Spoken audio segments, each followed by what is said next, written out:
Oi gente, tudo bem? Eu sou a Ana Lu e hoje eu vim trazer o fechamento das leituras do mês de outubro aqui pro canal. Setembro, né, eu fiz um vídeo de fechamento até bem diferente por aqui, que foi mais uma conversa, porque eu me mudei de casa, né, no meio do caminho, então acabou que com a correria da mudança eu li muito pouco, mas eu consegui tirar esse atraso no mês de outubro. Foram 5 leituras concluídas no mês e hoje eu vim comentar então um pouquinho sobre cada uma delas. Na verdade, o primeiro livro que eu terminei no mês foi o livro que me acompanhou durante grande parte do mês de setembro, que foi Vinco, da Manuela Savitsky. Eu recebi esse livro da Companhia das Letras, eu não sabia nada sobre ele, né, tudo que eu tinha era a sinopse, que na verdade não é uma sinopse, são alguns blurbs, e eu comecei a ler, ele chamou minha atenção, a capa chamou minha atenção, e na verdade aqui a gente tem a história de uma mulher trans. Na verdade isso nunca é muito claramente falado, mas a gente acompanha uma pessoa chamada Manu, que nasceu como um menino e desde a infância se sentiu muito deslocado em relação ao que esperavam dele, as expectativas de gênero. Então ele gostava de vestir roupas femininas, ele se apresentava de uma forma mais afeminada para a família, o que dava, né, ali algumas confusões, alguns problemas. E a gente tem uma narrativa que se passa metade no Rio de Janeiro, metade em Paris, ela vai intercalando porque Manu vai, né, para Paris tentar romper um pouco com esse seu passado, com essa vida que ele levou aqui, com essa rigidez da família e tentar se encontrar, né, em outro lugar. É um livro bastante fluido, é um livro que não é muito direto, como eu falei, nunca chega-se a se falar sobre uma possível transexualidade ou algo do tipo. É um livro muito mais sobre os pensamentos, né, dessa pessoa do que exatamente sobre a parte, diria, mais prática. Não é um livro tão fácil assim de compreender, né, eu acho até que eu tô falando aqui um pouco confusa, eu ainda vou estudar um pouco mais a respeito dele pra poder trazer a resenha, mas é interessante, eu achei a literatura da Manuela bonita, bem escrita e, enfim, depois a gente conversa mais sobre ele. O segundo livro que eu li no mês foi, finalmente, Laços, do Domenico Starnone. Eu tenho esse livro na minha estante há muito tempo e eu tenho uma certa curiosidade com o autor também há bastante tempo, depois que eu perdi um tanto da minha birra com ele, porque eu achava que ele, sei lá, tinha escrito esse livro meio que como resposta à visão do homem do livro Dias de Abandono, da Helena Ferrante, sabe? Muitas pessoas comparam os dois e eu tinha uma certa birra, porque aqui a gente tem a história de um homem que sai de casa, né, pra ficar com uma mulher muito mais nova num determinado período ali do casamento, que é um princípio narrativo bem parecido, né, com o de Dias de Abandono, só que ele é um livro bem diferente, eu diria até um tanto mais complexo. A gente tem a história desse casal em diferentes momentos de vida, então a gente tem um momento em que ele sai de casa e a gente tem outros momentos no futuro. É um livro, eu diria, que traz sim um outro lado dessa situação, mas que envolve mais os filhos nessa narrativa, porque no Dia de Abandono a gente fica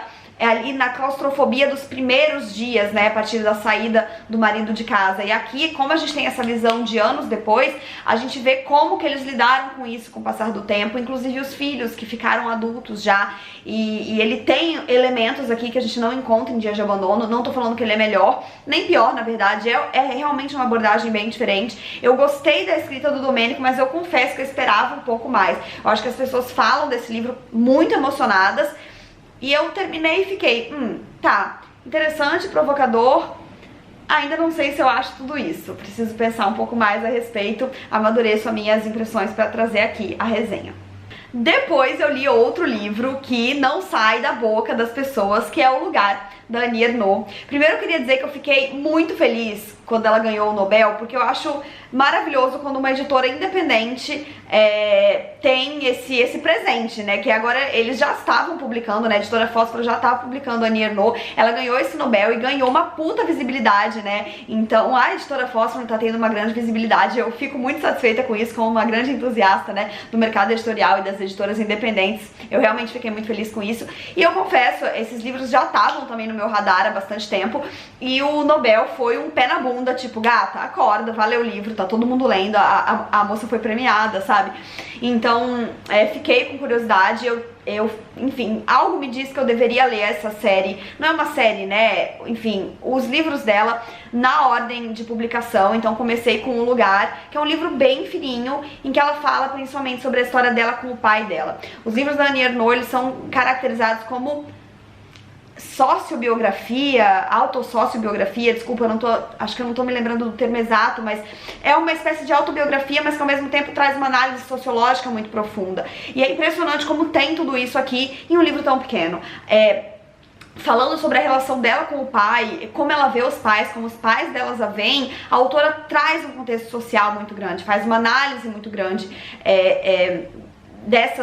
desse tipo de relação, né? Aquela história de pais no interior que tiveram que batalhar muito para que a filha tivesse uma educação, e quando a filha chega nesse patamar, né, ela tem uma faculdade, ela não consegue se relacionar muito bem com esses pais, porque eles já não têm muita coisa em comum.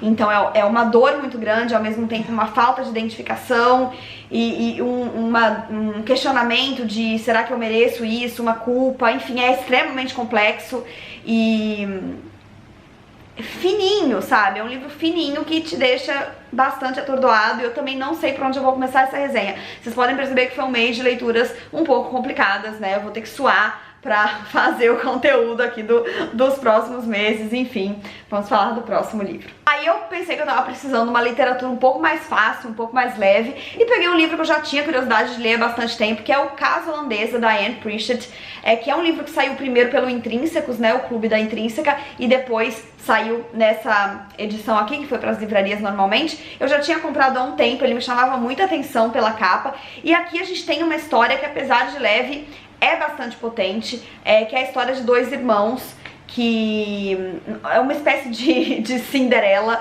porque o pai deles se casa novamente depois que a mãe partiu. Aí fica um pouco subentendido o que aconteceu exatamente com essa mãe, mas o pai se casa novamente, a mulher não se dá bem com eles acabam sendo bastante prejudicados em todo esse processo, e não deixa de ser um romance de formação, porque a gente acompanha muitos e muitos anos na vida desses irmãos tentando superar isso, sendo que principalmente um deles acaba muito preso ao passado, a essa ideia de vingança, a essa ideia de atrapalhar a vida dessa mulher, e por isso acaba não indo muito pra frente. Então eu acho que é uma história muito interessante de ser analisada nesse ângulo, né? Dizem que o rancor, né, é você comer, tomar veneno e esperar que o outro morra.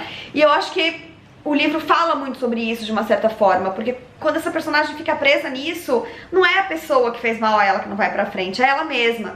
Então eu acho muito interessante esse tipo de análise que a gente tem aqui, mas além disso é uma história interessante. Eu não conseguia parar de ler esse livro, eu devorei, eu tinha muita curiosidade de saber o que ia acontecer, foi uma literatura que me pegou e gostei bastante do livro, falo mais sobre ele quando sair a resenha. Bom, se vocês viram uma diferencinha no enquadramento é porque a bateria da câmera acabou. Então vocês estão vendo essa cena apenas 2 segundos antes da anterior, mas eu fiquei praticamente 1 hora fora enquanto eu recuperava essa bateria, e voltei então pra falar do último livro que eu li no mês, que também é um livro que as pessoas recomendam muito emocionadamente. Eu já tinha vontade de ler há um tempo e fiquei bem feliz quando ele foi escolhido para ser a leitura de outubro do Leia Mulheres aqui do Rio, que é A Morte é um Dia que Vale a Pena Viver, da Ana Cláudia Quintana Arantes. A Ana Cláudia é uma médica paliativista que tem um trabalho bastante importante, né? Ela luta pelo acesso à medicina paliativa no Brasil. Ela fala muito sobre como os médicos, eles são educados para cuidar de doenças, e quando a doença não tem mais jeito, eles meio que perdem a função, né? Não tem o que fazer ali. E enquanto o que deveria ser o foco é sempre a pessoa. Então não é porque a pessoa tem uma doença incurável, porque ela já tá muito velhinha, que ela não merece um cuidado digno. E é isso pelo que a Ana Cláudia luta, inclusive pela minimização das intervenções, caso esse não seja o desejo da pessoa. Ela tem um ponto de vista muito interessante, um trabalho muito interessante. Dizem que ela é uma ótima médica e uma ótima palestrante. A questão é, enquanto livro, eu infelizmente não curti esse daqui. É claro, ele é um livro que fala de um tema delicadíssimo, é um livro que inevitavelmente fala sobre morte, e que por isso na discussão do Leia rendeu uma conversa bastante profunda, né? Pessoas trouxeram relatos muito pessoais, foi quase uma catarse o Leia, né? Muito mais que um clube do livro, as pessoas contaram experiências que tiveram com a morte de parentes ou lidando com doenças graves na família. Mas o fato é que eu vou falar aqui do livro enquanto obra literária mesmo. Eu não curti. Eu esperava uma coisa mais prática, um pouco mais focada no dia a dia, com pacientes, paliativos, enfim.